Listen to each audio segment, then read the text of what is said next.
ka nga ata pastaj që janë mbështetës të linjës dhe retorikës zyrtare të Partisë Demokratike të zotit Berisha dhe pjesës tjetër të leadershipit, dhe pastaj është një grupim që ndoshta mund të jetë i barazlarguar nga të dyja të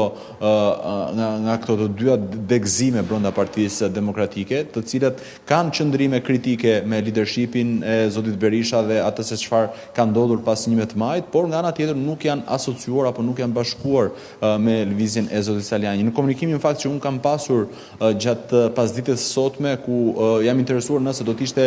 i pranishëm në këtë mbledhje, zoti Saliani ka bërë me dije se ai nuk do të marrë pjesë për shkak se nuk dëshiron që të shfokusohet vëmendja nga